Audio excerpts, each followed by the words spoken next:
పోలీపాడ్యమి పూజ కోసం కావాల్సిన ముఖ్యమైన పూజా సామాగ్రి ఏమిటి అనే విషయాన్ని ఈరోజు వీడియోలో పెడుతున్నానండి. వీడియో ఎక్కడ స్కిప్ చేయకుండా చివరి వరకు చూడడానికి ప్రయత్నించండి. మనలో చాలామంది పోలీపాడ్యమి వేళ పోలి దీపాలను నది వద్ద, చెరువు వద్ద ఎక్కువగా నీటిలో వదులుతూ ఉంటారండి. పోలీపాడ్యమి వేళ నదిలో దీపాలు వదిలినా లేదా ఇంటి వద్ద తులసికోట వద్ద పోలి దీపాలు నీటిలో వదిలినప్పటికీ కూడా కావలసిన ముఖ్యమైన పూజా సామాగ్రి ఇవేనండి. పూజలో ఏ ఒక్కటి మర్చిపోకుండా పూజా సామాగ్రి అనేది ముందుగానే తెచ్చిపెట్టుకోవటం వలన పూజ అనేది చాలా ప్రశాంతంగా చేసుకోవచ్చు. అందులోని పోలీపాడ్యమి అనేది ఉదయం వేళ సూర్యోదయం అవ్వక ముందే దీపాలను అనేది నీటిలో వదులుతూ ఉంటారు. కాబట్టి ఉదయం వేళకు కావాల్సిన పూజా సామాగ్రి ముందుగానే తెచ్చిపెట్టుకోవడం వలన పూజ అనేది చాలా ప్రశాంతంగా చేసుకోవచ్చు. ఏ పూజకైనా ముఖ్యంగా కావాల్సింది మామిడి ఆకులు. కాబట్టి ఇంటికి మామిడి తోరణాలు కట్టాలన్నా లేదా పూజలో అటు ఇటు మామిడాకులు మండలుగా పెట్టాలన్నా కూడా మామిడాకులు కావాలి.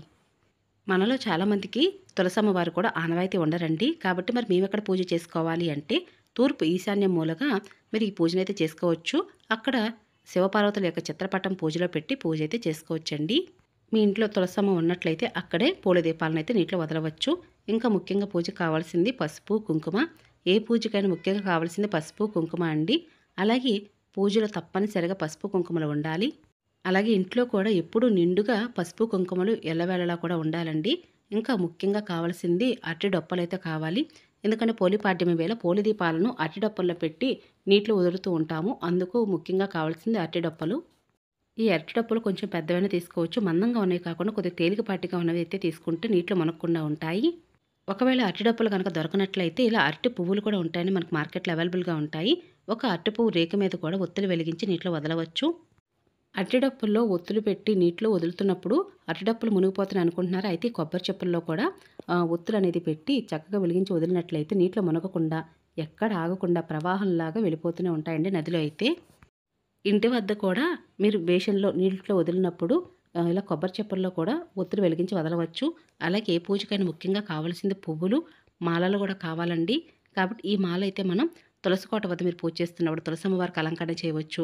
లేదా తులసమ్మ ఆనవాయితీ లేని వారు శివపార్వతుల యొక్క చిత్రపటానికి అలంకరణ చేయడానికి పువ్వుల మాల కావాలి. ఈరోజు తప్పనిసరిగా కార్తీక దామోదర పూజను చేస్తూ ఉంటాం. కాబట్టి దామోదరుని పూజించాలన్నా, వినాయకుడిని పూజించాలన్నా కాబట్టి అష్టోత్తరాలు చదివేటప్పుడు విడి పువ్వులు కూడా కావాలండి. అందుకు గాను విడి పువ్వులు. మరి పూజకి బంతి పువ్వులు ఉపయోగించాం కదండి. ఎందుకండి బంతి పువ్వులు అంటే ఈ బంతి పువ్వులను చక్కగా మాల కట్టి తులసమ్మ వారికి అయితే అలంకరణ చేయవచ్చండి. ఇంకా కార్తీక పురాణ పుస్తకం అయితే కావాలి. ఎందుకు అంటే ఇందులోనే మనకి పోలీస్ వర్గం కథ అయితే ఉంటుందండి. కథ చదవాలి కదా తప్పనిసరిగా ఈ రోజున. అందుకుగాను పురాణ పుస్తకం కూడా దగ్గర పెట్టుకోండి. పూజకి ఏ ఒక్కటి మర్చిపోకుండా ముందుగానే ఒక వెడల్పాటి పాత్రలోటి ఇవన్నీ కూడా ముందుగానే సిద్ధం చేసి ఒక పక్కనైతే పెట్టుకోవచ్చు. ఇదిగోండి మనకి చివరి పూజా పుస్తకంలో ఈ విధంగా పోలీస్ వర్గం కథ అయితే ఉంటుంది. తప్పనిసరిగా నీటిలో దీపాలు వదిలిన తర్వాత కథ అయితే చదవలసి ఉంటుంది. అలాగే పోలి దీపాలను నీటిలో వదిలినప్పుడు అంటే ఇంటి వద్ద తులసికోట వద్ద వదులుతున్నప్పుడు ఆ వెడల్పాటి బేషన్లో నీళ్ళను ఎక్కువగా పోసి అందులో కొద్దిగా గంగాజలం వేసి ఆ తర్వాత నీటిలో దీపాలైతే వదిలితే చాలా అంటే చాలా మంచిదండి. ఎందుకంటే మనం ఆ నీటిని గంగాజలంగా భావిస్తాం కాబట్టి గంగాజలం కావాలి. అలాగే వెడల్పాటి పాత్ర అంటే నేను ఇక్కడ బేషన్ తీసుకున్నానండి. ఇత్తడి బేషన్ తీసుకుంటే మంచిది. లేనప్పుడు వెడల్పాటి పాత్ర ఏదైనా తీసుకోవచ్చు. అలాగే కొద్దిగా జవ్వాది పౌడరు, అలాగే జవ్వాది అత్తరు, రోజ్ వాటర్ ఇవి ఉంటే సరిపోతాయండి. ఇంకా పూజలు ముఖ్యంగా కావాల్సింది వరిపిండి కావాలి. ఎందుకంటే ఈ రోజున పోలీస్ వర్గానికి పంపిస్తూ ఉంటాం. అంటే పోలి తల్లి కోసం కడుపు చల్లదనం కోసం చలిమిడి, వడపప్పు పెడుతూ ఉంటాం. అందుకు వరిపిండి అయితే కావాలి. అయితే మనలో చాలామందికి సందేహం రావచ్చు. కొనుక్కు వచ్చినటువంటి పిండితోటి చలిమిడి చేసి పూజలో పెట్టవచ్చండి. అలాగే పూజా స్థలంలో ముగ్గు వేయాలన్న వరిపిండితో ముగ్గు వేయడం కోసం వరిపిండి అయితే కావాల్సి ఉంటుంది. ఇంకా వీటన్నిటితో పాటుగా 365 ఒత్తులు. మీరు కార్తీక మాసం నెల రోజుల్లో కనుక ఎప్పుడైనా మీరు 365 ఒత్తులు వెలిగించలేనట్లయితే ఈరోజు వెలిగించండి. లేదా మేము వెలిగించామండి అయినా వెలిగించాలా అంటే వెలిగించవచ్చండి, మంచిది. మళ్ళీ 365 ఒత్తులను మళ్ళీ ఎప్పుడు వెలిగిస్తాము అంటే మళ్ళీ వచ్చే సంవత్సరం కార్తీక మాసంలో వెలిగిస్తూ ఉంటాం. కాబట్టి కార్తీక మాసం చివరి రోజైన ఈ పోలీపాడ్యమి వేళ 365 ఒత్తులను వెలిగించవచ్చు. ఇంకా అరటిడప్పుల్లో వెలిగించినా లేదా కొబ్బరి చెప్పులో వెలిగించినా అరటి పువ్వు రేకు మీద వెలిగించినా కూడా పువ్వొత్తులు అయితే తప్పనిసరిగా కావాలి. ఈ రోజున 33, 31, 35 పువ్వొత్తులను లెక్కగా చూసుకొని అరటిడప్పల్లో అలాగే కొబ్బరి చెప్పులో అరటి పువ్వు రేకులో పెట్టి నీటిలో దీపాలు వదులుతూ ఉంటాము. ఇంకా ఈ ఆవునేతి దీపాలైతే నిత్య దీపారాధనకు ఉపయోగించవచ్చండి. అలాగే పువ్వొత్తులను అయితే మాత్రం ఆవు నేతిలోని లేదా నువ్వుల్లోని సరే నానబెట్టి 31, 33, 35 ఒత్తులు లెక్కగా చూసుకొని ఒత్తులను ముందు రోజే నానబెట్టుకోవాల్సి ఉంటుంది. అలాగే మనలో చాలామంది కూడా ఇలా కొనుక్కొచ్చిన ఒత్తులతో దీపాలైతే వెలిగిస్తూ ఉంటారండి. లేదా కొంతమందికైతే ఇలా కొనుక్కొచ్చిన ఒత్తులైతే నచ్చవు. కాబట్టి ఇంటి వద్దనే ఇలా పత్తి ఉన్నట్లయితే చక్కగా 33 ఒత్తులను చేసుకొని ముందు రోజే సిద్ధం చేసుకోండి పూజ కోసం. అలాగే మన ఛానల్లో పోలి పాడ్యమి ఒత్తులను 3 రకాలుగా సులభంగా ఏ విధంగా తయారు చేయవచ్చు, అలాగే అట్టిడప్పుల్లో పెట్టినా కూడా మునగనటువంటి పువ్వొత్తులను ఏ విధంగా తయారు చేయవచ్చు అనే విషయాన్ని ఒక వీడియో రూపంలో షేర్ చేస్తున్నానండి. మీరు ఎవరైనా మిస్ అయినట్లయితే మన ఛానల్ సబ్స్క్రైబ్ చేసుకొని మన ఛానల్ ఒకసారి విజిట్ చేయండి. అయితే మీరు ఇక్కడ చూస్తున్నటువంటి ఈ పత్తి అంతా కూడా మా చెట్టుదేనండి. మేము పెరట్లో పత్తి మొక్కలు కూడా పెంచుతూ ఉంటాము. కాబట్టి మేము ఇంటి దగ్గరే ఇలా పత్తి మొక్కలు పెంచుకుని ఆ పత్తితోనే పూజ అది చేస్తూ ఉంటాము. ఇంకా పూజకు ముఖ్యంగా కావాల్సింది మట్టి ప్రమిదల దీపాలను చేస్తూ ఉంటారండి. కాబట్టి మీ దగ్గర తులసి కోట దీపాలు కనుక ఉంటే పూజలో పెట్టుకోవచ్చు. అలాగే చాలామంది దగ్గర కూడా తులసమ్మవారు ఆనవాయితీ ఉండరండి. ఈ ఒక్కరోజు కోసం అని చెప్పి కొద్దిగా మట్టి అలాగే తులసి కొమ్మలు ఉన్నట్లయితే మట్టితో జత చేసి ఇటువంటి తులసి కోట దీపాలు ఉంటే అందులో పెట్టుకొని పూజలో మీరు పెట్టుకోవచ్చు. అలాగే తులసమ్మ ఆనవాయితీ లేనివారు ఇలా వెండి తులసి కోట కనుక ఒకసారి కొనుక్కున్నట్లయితే మీరు పూజా మందిరంలో ప్రతిరోజు పెట్టి పూజ అయితే చేసుకోవచ్చు. అలాగే ఇలా పోలి పాడ్యమి వేళ ఒత్తులను వదిలేటప్పుడు కూడా పూజలో ఇలా తులసి కోటను పెట్టుకొని ఇంటి వద్దనే పోలి దీపాలను అయితే నీటిలో వదలవచ్చు. అందుకుగాను ఇలా వెండి తులసి కోట కూడా సిద్ధం చేసుకోవాలి.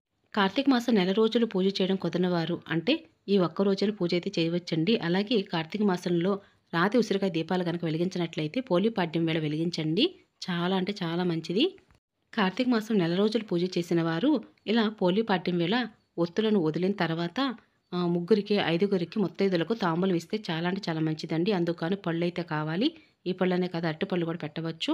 ఇంకా నిత్య పూజా సామాగ్రి, ఏకాహారతి, అలాగే నిత్య దీపానికి ఇత్తడి కుందులు, అలాగే పంచపాత్ర, ఉద్దరణి, హరివేణం, ఇంకా నిత్య పూజకు కావాల్సిన పూజా సామాగ్రి అయితే పెట్టుకోవచ్చు. ఇంకా ధూప్ స్టిక్స్ అయితే కావాలండి. ధూప్ స్టిక్స్, అగరబత్తులు ఇవన్నీ కూడా ముందుగానే సిద్ధం చేసుకోవాలి.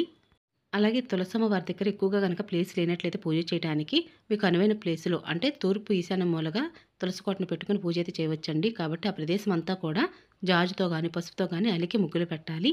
చాలామంది అడుగుతున్నారండి, జాజ్ అంటే ఎర్రమట్టి అని అడుగుతున్నారు. ఎర్రమట్టిలాగే కనిపిస్తుందండి, కానీ జాజ్ అని అలాగే జేగేర్ అని చెప్పి మనకు మార్కెట్లో అవైలబుల్గా దొరుకుతూ ఉంటుంది. ఈ చిన్న ప్యాకెట్ 20 రూపాయలండి. ఒకసారి కనుక కొనుక్కొచ్చినట్లయితే 10 పూజల దాకా కూడా ఈ చిన్న ప్యాకెట్ చాలా బాగా ఉపయోగపడుతుంది. ఇక జేగర్తో అలికిన తర్వాత ముగ్గులైతే పెట్టాలి కదా. అలాగే ముగ్గులు పెట్టడానికి ఇలా స్టెన్సిల్స్ ఉంటే త్వరగా ముగ్గులైతే పెట్టవచ్చు. ఉంటే పూజకు ముందుగానే సిద్ధం చేసుకోండి. ఇంకా నిత్య దీపం కోసం కావాల్సింది పొడుగు ఒత్తులు కావాలి. ఇంకా కొబ్బరికాయ, ఈరోజు తప్పనిసరిగా కొబ్బరికాయ అయితే కొట్టవలసి ఉంటుంది. వీటన్నిటితో పాటుగా మనం తాంబూలం కూడా ముత్తైదులకు ఇస్తూ ఉంటాం కదండి. అలాగే పోలి తల్లి కూడా తాంబూలం పెట్టాలి. అందుకుగాను తమలపాకులు కావాలి.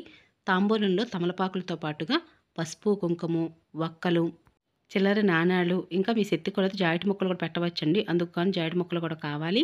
ఇక ఇవన్నీ కూడా ముందుగానే సిద్ధం చేసుకోవాలండి. తప్పనిసరిగా తాంబూలం ఇవ్వాలంటే ఇస్తే మంచిదండి. కాబట్టి ఈ తాంబూలానికి కావాల్సినవన్నీ కూడా సిద్ధం చేసుకోవాలి. అరటిపళ్ళైనా లేదా బత్తాయి పళ్ళు ఏ పళ్ళైనా సరే మీరు తాంబూలంలో పెట్టి ఇవ్వచ్చు. కానీ 2 పండ్లు అయితే పెట్టాలి. ఇంకా ఆరతి బిళ్ళలండి. పూజ పూర్తయిన తర్వాత కంపల్సరీగా పచ్చకర్పూరంతో కానీ లేదా ఆరతి బిళ్ళలతో సరే మంగళహారతులు ఇవ్వాలి. ఇంకా పూజలు ముఖ్యంగా కావాల్సింది అక్షింతలు. పోలి పాడ్యమి వేళ పోలి తల్లిని స్వర్గానికి పంపించుట అనే పూజా కార్యక్రమంలో తప్పనిసరిగా పోలి తల్లికి ఇలా పచ్చి చలిమిడి, వడపప్పు అయితే తప్పనిసరిగా పెట్టాలండి కడుపు చల్లదనం కోసం. ఇంకా అరటిపళ్ళు తాంబూలం కోసం, ఇంకా నువ్వుల నూనె, ఆవు నెయ్యి అయినా సరే పూజలో ఉపయోగించవచ్చండి. ఇక ఇవైతే పూజకు ముఖ్యంగా కావాల్సిన పూజా సామాగ్రి. ఇవన్నీ కూడా పూజకు ముందుగానే సిద్ధం చేసుకోవటం వల్ల ఏ ఒక్కటి మర్చిపోకుండా పూజ అనేది చాలా ప్రశాంతంగా చేసుకోవచ్చు. అంటే పూజకి ఏదైనా మర్చిపోయామంటే మాత్రం సూర్యోదయం అవ్వక ముందే పూజ చేస్తాం కాబట్టి అప్పటికప్పుడు బయటికి వెళ్ళి తెచ్చుకునే వెసులుబాటు కూడా ఉండకపోవచ్చు. కాబట్టి ముందుగానే ఈ వీడియో మీ అందరూ షేర్ చేస్తున్నానండి. కాబట్టి మీలో ఎవరికైనా సరే ఈ వీడియో నచ్చింది, యూస్ఫుల్ అవుతుంది అనుకుంటున్నాను. మీలో ఒకరికైనా సరే ఈ వీడియో నచ్చినట్లయితే తప్పకుండా వీడియోని లైక్ చేసి, షేర్ చేసి, కామెంట్ ఇవ్వండి. మరొక మంచి పూజా విధానంతో మళ్ళీ కలుసుకుంటానండి. ఇక అప్పటి వరకు నమస్కారం అండి.